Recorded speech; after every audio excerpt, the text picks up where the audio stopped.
8ই March মহাশিবরাত্রির আজকের ব্লগটা তোমাদের সঙ্গে শেয়ার করব।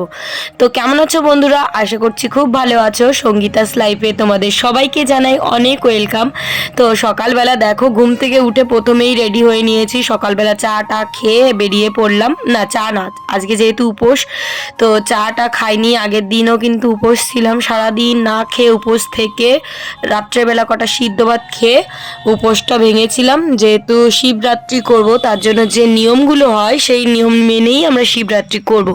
তো দেখো এবার বাড়িতে আর করা হলো না। প্রতি বছর কিন্তু আমার শ্বশুরবাড়ি, আমার যার বাড়ি শিবলিঙ্গ আছে সেখানেই আমরা পুজো করি, কিন্তু এবার আর সেটা হচ্ছে না। তাই জন্য ভাবলাম যে বাবার বাড়ি চলে যায়। আর বাবার বাড়ি একটা কারণ আছে, যেখানে আমার বোনের একটা মানত ছিল, সেই মানতটাই আজকে দেব। তো আমরা 3 বোন মিলেই মানত করেছিলাম। এই যে সেই জায়গাটা, জাগ্রত বাবা ভোলানাথের মন্দির, এটা হচ্ছে পোড়া মহেশতলা, মানে আমাদের বাড়ি থেকে 1 কিলোমিটার 2 কিলোমিটার দূর হবে, তাও না। আর এই যে দেখো সেই স্বর্ণ বেলপাত্রটা বানানো হয়েছে। তো এই যে এখানে ছোট্ট মতো করে একটা বেলপাতা দেব বাবা ভোলানাথকে। আর বেলপাতা থেকে বড় কিছু তো হতে পারে না বাবা ভোলানাথের জন্য। তো আমি এটা মানত করেছিলাম যখন আমার বোন অসুস্থ ছিল, ব্যাঙ্গালোর মানে চিকিৎসার জন্য গেছিল। তো তখনে আমরা 3 বোন মিলেই মানত করেছিলাম, বিশেষ করে আমিই গেছিলাম মানত করতে। তো আমি না থাকলে কি আর হয় বলো, সেই জন্য ভাবলাম যে কোনোভাবেই যেতে হবেই। তো বাবা চেয়েছেন তাই আমরা আসতে পেরেছি। দেখো, তো সকালবেলা ওই জিনিসটা নিয়ে এসছে আমার বোন বাজার থেকে, তাই আমাদের দেখালো। তো এই যে আমার ছোট বোন, ওর জন্যই মানে মানতটা করেছিলাম। তো এখন ও সুস্থ আছে, ও কিন্তু উপোস আছে। তো দেখো এইখানে আমার বোন সাবু মেখেছে। আর আজকে কিন্তু কোনো মানে জ্বালানোর জিনিস খাওয়া যাবে না। একটু দুপুরবেলা মানে স্নান করার পর এই যে ফল প্রসাদ আমরা সবাই মিলে বানিয়ে নিয়েছি। এখানে আঙুর, তারপরে তরমুজ, কলা, দুধ টুধ দিয়ে ভালো করে মানে সাবুটাকে আমার বোন মেখেছে। আর সাবু খেলে সত্যি অনেকে সহ্য করতে পারে না, কিন্তু সাবুটা না একটু খাওয়া উচিত। কারণ একটু খেলে পারে তেমন একটা সমস্যা হয় না, কারণ 2 দিন ধরে উপোস, তো এটা একটা মনের ব্যাপার। তো আমরা ওই জন্য সাবুটা খেয়ে নিচ্ছি। আর এই যে তরমুজটাও কেটে নিলাম, তরমুজটাও ঠান্ডা ছিল। আর গলার অবস্থা তো বেশি একটা ভালো না, তাই জন্য ভাবছিলাম ঠান্ডার তরমুজ খাবো কি না। তো এই যে দেখো একসঙ্গে শিল্পী, বর্ণালী, আমি, বান্টি আর আমার বর, এই কয়জন উপোস। মা উপোস নেই, কারণ বাচ্চাদের তো দেখতে হবে। তো মাকে আর কি ইচ্ছা করেই বলেছি যে উপোস থাকার দরকার নেই। আর বাড়িতে আসার সময় রাস্তা দিয়ে অনেক ফুল মানে রাস্তা দিয়ে নিয়ে এসেছি, যেমন আকন্দ ফুল আর হচ্ছে ধুত্রা ফুল। এই ফুলগুলো তো বাবা ভোলানাথের খুব প্রিয়। তো এই ফুলগুলো রাস্তা দিয়ে আমার বাবার বাড়ি মানে শ্বশুর বাড়ির থেকে আসার সময় অনেক পথ, তো সে ভিতরে ঢুকে ঢুকে প্রায় 2 ঘন্টা লেগেছে মানে আসতে এই বাড়িতে। যেখানে আমাদের 1 ঘন্টা লাগে, 2 ঘন্টা লেগেছে আসতে, মানে ফুল টকানোর জন্য। তো এসে তো দেখো দুপুরবেলা ওই যে একটু প্রসাদ মানে কি ওগুলো খেয়ে নিলাম। তারপরে দেখো মালা করতে বসছি, মানে নিজে হাতে যে সুন্দর করে মালাগুলো বানাচ্ছি। আর এখানে দেখো যে ফুলগুলো এনেছি সেগুলো ধুয়ে বেছে টেছে এইভাবে রেখে দিয়েছি। এখানে 2-3 রকমের মানে ধুত্রা ফুল আছে, আকন্দর ফল এনেছি। তো বন্ধুরা আমি দেখো রেডি হয়ে গেছি। এই যে একটা সাদা শাড়ি পরেছি, এটাই কিনেছিলাম। তো গামছাটা যে নিলাম, আর ওরাও রেডি হবে। তো এখন বাজে 7টা, আমরা তো রাত ভোরে জল ঢালবো বাবার মাথায়, তার জন্য দেখো রেডি হয়ে গেছি। বোনরাও এখনো হয়নি, তো একটু লিপস্টিক করেছে, আর কিছুই করিনি, কারণ সারা রাত জাগবো, বুঝতেই পারছো। কি করো তোমরা? তো রেডি হও। বাবার মাথায় জল ঢালার জন্য আমি এই শাড়িটা কিনেছিলাম, সঙ্গে ব্লাউজ আর হচ্ছে একটা সাদা সায়া আর এই গামছাটা। তো রেডি টেডি হয়ে গেলাম। সবাইকে বাবা ভোলানাথের মন্দিরে যাওয়ার জন্য আহ্বান জানাচ্ছি। তো আমার ভিডিওটা একটু দিতে লেট হয়ে গেল, কারণ আমার বাবার বাড়িতে ওয়াইফাই নেই, তো ভীষণ একটা প্রবলেম হয় ভিডিও এডিট করে ছাড়তে। আর বুঝতেই পারছো 2 দিন আর কি এত ব্যস্তর ভিতর কি করেই বা করবো।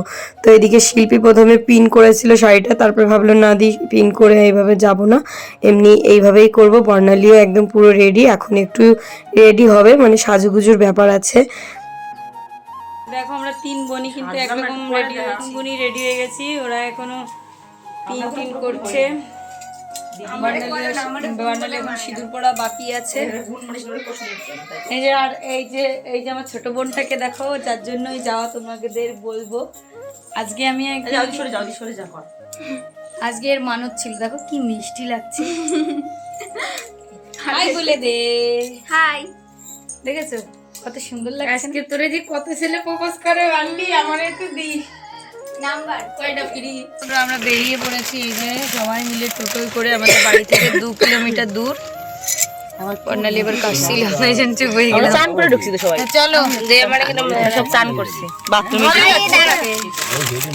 তো চলো ওখানে গিয়ে আজকে সারা রাত জাগবো, তোমাদের সঙ্গে শেয়ার করবো যতটা পরিমাণে ফোনে চার্জ থাকবে।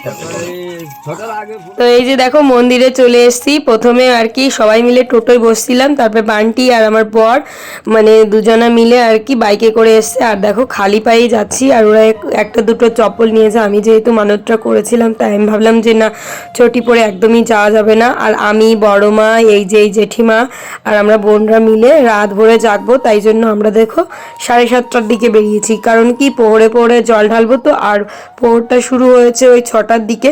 তো যারা এমনি জল ঢালবে তারা আর কি জল ঢেলে চলে যাবে। তো আমরা রাত ভরে একদম মানে যতটা লোক থাকবে তারা নিজেরাই পুজো করব, মানে অনেক লোক থাকবে, তোমরা দেখতে থাকো। আর দেখো রাস্তা থেকে শুরু করে এইভাবে মন্দির পর্যন্ত লাইন হয়েছে কিন্তু।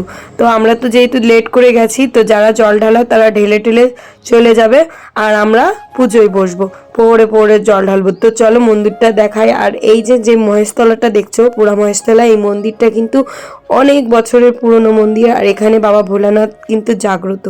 তো এখানে কিন্তু আমি ছোটোবেলায় যখন আমার হাজব্যান্ডের সঙ্গে আমার রিলেশন ছিল, তো আমি এমন কোনো সোমবার নেই যে এখানে পুজো দিতে আসতাম না। কিছু না নিয়ে আসলেও শুধু 1 ঘটি জল আর একটু বাতাসা নিয়েও পুজো দিতে আসতাম, মানে গঙ্গার জল, এরকম একটা ব্যাপার। তো এখানে দেখছিলাম যে রুদ্রাক্ষের মালা পাওয়া যায় নাকি, তো মালা পেলাম না, সেরকমভাবে পছন্দ হলো না। তো চলো আগে ভিতরে যাই, তারপরে সবটা তোমাদের সঙ্গে দেখাচ্ছি। আর প্রচুর কিন্তু লোক হয়েছে, বুঝতেই পারছো জায়গাটা কিন্তু সেই জাগ্রত। আর এখানে ঢোকার পরেই মনে যে একটা আলাদা শান্তি, কি বলবো, সে শান্তি আর তুলনাই হয় না।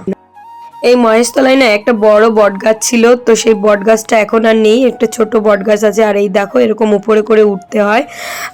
তোমরা যারা আমার আশেপাশের লোক তারা তো জানো, আর যারা দূর থেকে দেখছো তারাও কিন্তু দেখার সৌভাগ্য পেয়ে গেলে। এই জায়গাটা এতটা জাগ্রত, মানে মনের ভিতর যা কামনা বাসনা আছে, যদি বাবা ভোলেনাথকে সেইভাবে মন থেকে ডেকে 2 ফোঁটা চোখের জল ফেলে বলা হয় না, বাবা সেটা পূরণ করবেই, মানে এটা বিশ্বাস নিয়ে চাইতে হবে বাবার কাছে।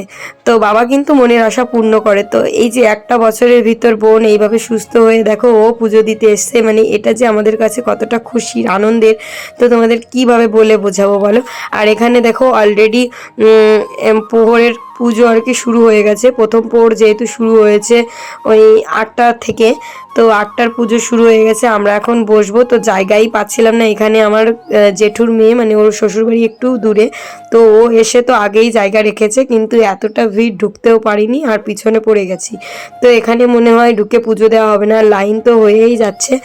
তো পরে আমরা না এইখানটা দাঁড়িয়ে, তোমাদের দাদা ওই দেখো দাঁড়িয়ে আছে, আর আমরা তো এখানে একটু দাঁড়িয়ে আছি, এখানে বসে আর পুজো দেওয়া হবে না। তারপরে দেখো মন্দিরের বাইরে একটা জায়গা খুঁজে নিয়েছি যে এখানে আমরা বসবো, পুজো দেওয়া হবে, ঢুকবো আর বেরোবো। আর এদিকে সিঞ্জিনির বাবা তো সেই প্রথম থেকে ধ্যান করেই যাচ্ছে বাবা ভোলানাথের। তো ভীষণ বাবা ভোলানাথের ভক্ত, ওর মন থেকে প্রাণ থেকে, মানে যবে থেকে বুঝতে পেরেছে তবে থেকে খুব মানে ভক্তি শ্রদ্ধা করে ঠাকুরকে পুজো করে। মানে যেহেতু দোকানেও পুজো করে, সেই জন্য ওর মনে পুজোটা মনের ভিতর খুব ভালোভাবে আসে আর কি, ঠাকুর দেবতাকে নিয়ে। তো এখানে দেখো আমার বড় জেঠুও চলে এসছে আমাদের সঙ্গে দেখা করার জন্য। আমরা কোথায় বসেছি না বসেছি, তো আজকে না প্রচণ্ড ঠান্ডাও পড়েছে, কিন্তু এই যে বাবার মন্দিরে আসার পর সব যেন কেমন একটা মনের বাসনা, সেই একটা আলাদাই শান্তি। এই শান্তিটা যে উপোস রয়েছে সে ছাড়া কিন্তু কেউ বুঝবে না। আমরা দারুণ মজা করছি। তো বন্ধুরা আমরা দেখো প্রথম প্রহরের পুজো হয়ে গেছে, আমাদের দ্বিতীয় প্রহর শুরু হবে। দ্বিতীয় প্রহর দিয়েছি দিইনি, দ্বিতীয় প্রহর শুরু হয়েছে কিন্তু এখনো দেওয়া হয়নি, এখনো অনেকে লেট করে এসছে, তো তার জন্য ফার্স্টটাই দিচ্ছে, দ্বিতীয়টা। আর আমরা এই যে দেখো তোমাদের দাদা ভাই দেখো একদম মহাদেবের ভীষণ ভক্ত।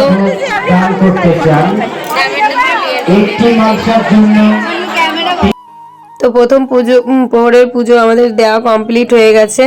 তো পুজোটা আর কি দেখানো তোমাদের সঙ্গে সম্ভব হয়নি, কারণ প্রচণ্ড ভিড়, সবাই তো পুজো দেবে। আর অনেকে আছে যে প্রথম প্রহরে একবারে 5 প্রহরেরটা ঢেলে আর কি মানে চলে যাবে, অনেকে মানে সারা রাত তো জাগতে পারবে না। তো ওই হচ্ছে ব্যাপার, আমরা তো সেই সমানে বসেই আছি। আমরা জানি আজকে রাত ভরে জাগবো আর 4 বোন মিলে জাগবো, এই যে মানে মনের একটা আলাদা শান্তি। আর জাগ্রত জায়গায় পুজো দিয়ে যতটা শান্তি লাগে বাড়িতেই বসে সেইভাবে দিয়ে মানে হয়, কিন্তু ওই যে ব্রাহ্মণ দিয়ে পুজো করিয়ে সব কিছু মনের কামনা ঠাকুরকে বলাটা মানে আলাদা একটা ব্যাপার লাগে। তো দেখতেই পারছো কিভাবে বাঁশের ব্যারিকেড দেওয়া হয়েছে। আর মহাদেবের জন্য জল ঢেলে মনের বাসনা কামনা সব পূরণ করছি, সেজন্য পূরণ করে আমাদের, যার জন্য আসা। এই যে আমাদের বড় মা, আমাদের গার্জেন, আমরা আমাদের গাইড করে নিয়ে এসছে, গাইড করে নিয়ে আসছে আমাদের বড় মা। মা, 2 মা কাকু। আর এই যে দেখো আমরা একটু ব্রেক নিয়েছি এতক্ষণ পরে, কারণ অনেক তো টাইম হলো। আর এখানে স্বামী শালি জামাই বাবুর ফটো সেশন দিয়ে দিচ্ছে।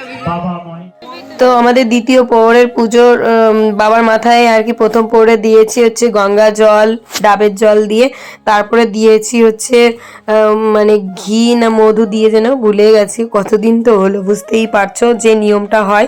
তো সেইভাবে দেওয়ার পরে এখানে এসছি হচ্ছে ধূপকাঠি জ্বালাতে। আর মানে মানে মন্দিরের ভিতর আর কি ধূপকাঠি জ্বালাতে দিচ্ছিল না, কারণ কি ওখানে না প্রচুর লোক থাকে, তো কার শাড়িতে আগুন ধরে যাবে কি না, এই জন্য আর কি দিচ্ছিল না। তো ওখানে আর কি দেওয়াও সম্ভব না, কারণ এত লোকের ভিতর কোথায় ধূপকাঠি মোমবাতি জ্বালাবে। তো এইরকম একটা জায়গা করে দিয়েছে, যার মনে ইচ্ছা হবে সে এখানে এসে আর কি ধূপকাঠি মোমবাতি জ্বালাবে।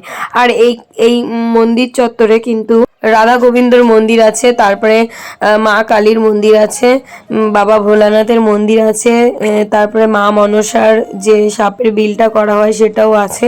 তো এখানে আর কি সব ধরনের ঠাকুরই চারিপাশ দিয়ে মন্দির করা হয়েছে। আর আমরা দেখো কোথায় বসেছি, মন্দিরের বাইরে এরকম একটা চট নিয়ে এসে তারপরে এখানে বসছি। এখানে কিন্তু আমাদের মাথার উপর ছাদ নেই, ওই জন্য ভীষণ আর কি ঠান্ডাটা লাগছে, আর ভিতরে তো জায়গাই পাইনি। যদিও আমরা একটু আগে আগে আসলেও সেই লোক একটা একটা করে ঢুকতে ঢুকতে জায়গা ঠিক পাওয়া যায়নি। তো যাই হোক, পুজোটা তো শান্তিভাবে দিতে পারছি, এই যা, বেশ ভালোও লাগছে মনের থেকে, যে আজকে যেই মনের কামনাটা করেছিলাম সেটা পূর্ণ হয়েছে। আর এখানে আমাদের অভিজিৎ দেখতে এসছে 12টার দিকে, যে কি করছি না করছি, বাড়ি যাব কি না। তারপরে বললাম না, আজকে আর আমরা কিন্তু বাড়ি যাব না, তুমি চলে যাও, বাড়ি গিয়ে ঘুমাও, তোমার খালি খালি এখানে থেকে আরও মানে ঘুমটা নষ্ট হবে। তাই ও চলে গেল। আর এই যে দেখো সবাই কিন্তু এইভাবে বসেছে, যে যার পুজোর থালা যা যা লাগে নিয়ম কানুন করার জন্য সব কিছু এনে কিন্তু এভাবে বসছে। আর একবারে কিন্তু সবাইকে পুজো দিতে দিচ্ছে না, মানে এই মন্দিরে যত লোক ঢুকবে তত লোককে পুজো দেওয়ার পরে আরও 4-5 ব্যাচ আর কি করে, এক একটা ব্যাচে কিন্তু 2-2.5 ঘন্টা করে না, 40 মিনিট 30 মিনিট করে লাগে। তো দেখো আমাদের দ্বিতীয় প্রহর পুজো দেওয়ার পরে অনেকটা টাইম ছিল, তারপরে আমরা রাস্তার দিকে এসেছি, যে অনেকটা টাইম তো থাকে, কি করব। তো এখানে এসে আর কি সবাই মিলে একটু দেখতে আসলাম, কারণ অনেকক্ষণ বসেছিলাম। তো আমার বোনরা বলছে একটু চল ছবি তুলি, তো এই যে ছবিও কিছু তুলে নিলাম। আর বর্ণালী তো একটা স্লো মোশন করেছে। তারপরে এসে দেখো রাধা গোবিন্দের মন্দিরে এসে বসলাম, এখানে এসে না অনেকক্ষণ বসেছিলাম।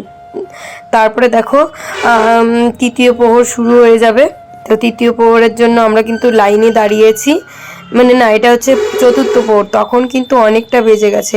তো এই যে চতুর্থ প্রহরের পুজোটা দিচ্ছি। আর আমরা কিন্তু ব্রাহ্মণকে বেলপাতাটা দিয়ে শুদ্ধিকরণ করিয়ে পুজো দেওয়া হয়ে গেছে। এই যে যে শিবলিঙ্গটাকে দেখছো, এই শিবলিঙ্গটা কিন্তু মাটি ভেদ করে উঠেছে, একদম জাগ্রত, ওই কারণেই বলছি। আর এখানে যা মনস্কামনা আছে সবটাই এইভাবে পূর্ণ হয়।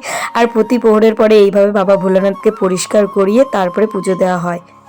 জানো তো, বাবা ভোলানাথ কিন্তু প্রতি বছর একটু একটু করে বাড়ে। তো এই যে অনেকটা ছোট ছিল, এখন কিন্তু অনেক বড় হয়ে গেছে। আর এইখানে আমরা এসছি দুধকলা দিতে, আমাদের দুধকলা দেওয়া কমপ্লিট। এখানে হচ্ছে সাপের বিল। এখন বাজে ভোর 4:30, তো আমাদের 4 প্রহরের পুজো কমপ্লিট। আর আমরা দেখো এই যে বসে আছি, আর সবাই কিন্তু লাইনে দাঁড়িয়েছে, আমি অনেকটা কষ্ট করে লাইনে দাঁড়িয়েছি, চোখ মুখের অবস্থা খুব খারাপ। আর মোবাইলে তো চার্জই নেই, কি বলবো। তো চলো একবারে বাড়ি গিয়ে দেখা হচ্ছে, তার ভিতর যদি চার্জ থাকে তোমাদের সঙ্গে একটু একটু শেয়ার করবো। তো আমাদের পুজো দিতে দিতে সকাল 6টা বেজে গেছে, ভোরের মানে সূর্য উঠে গেছে। এখন আমরা বাড়িতে যাব, খুব টায়ার্ড হয়ে গেছি, তো অতটাও হয়নি। তো চলো বন্ধুরা, পরের ব্লগ নিয়ে আসছি, সবাইকে টাটা।